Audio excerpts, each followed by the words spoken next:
Good morning, and welcome to today's Good News, Ladies Edition.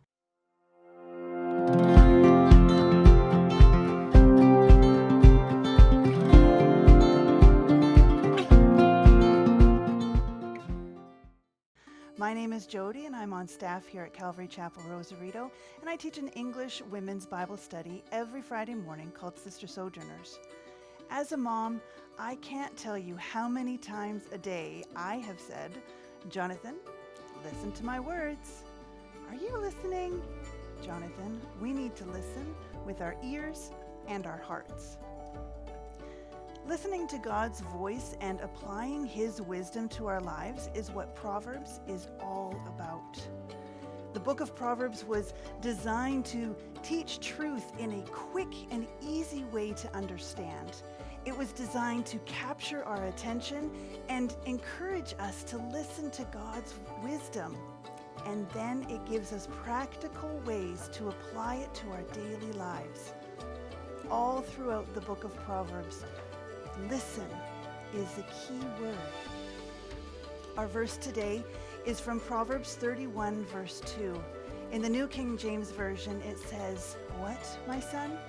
And what, son of my womb? And what, son of my vows?" Now, this verse isn't about asking questions. This is a verse about a son remembering the words of his mom. She was praying that he would never forget the lessons that she shared with him. Listen, my son. Listen, son of my womb. Listen, my son, the answer to my prayers. Remember what I have taught you.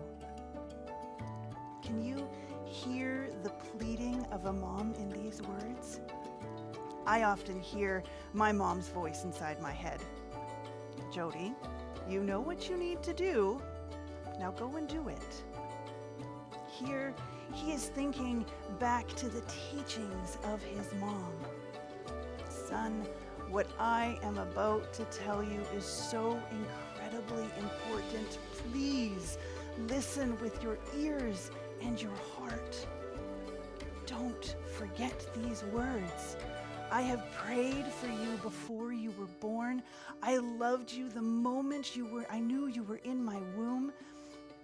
I have brought you, cried to God on your behalf. I've brought you before that throne. Son, please don't just hear these words and do nothing about them. Actively listen to my instructions by applying the truth to your daily life. Son, you know what you need to do.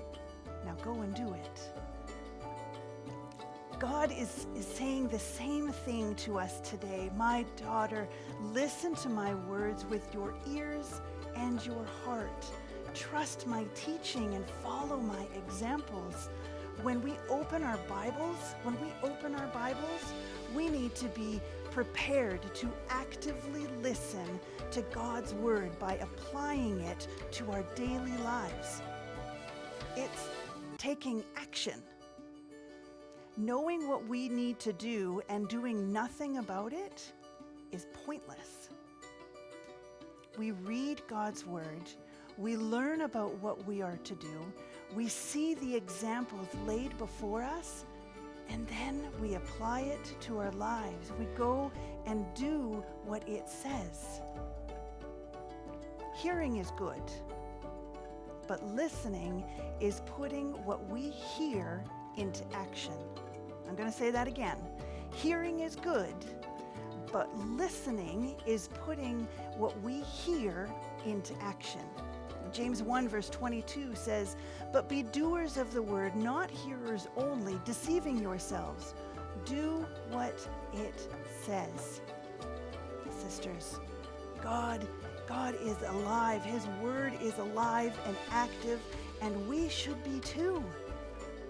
I want to encourage you today to actively listen to what God is asking you to do, calling you to do, and then step out in faith, trusting God to guide you, and go and do it.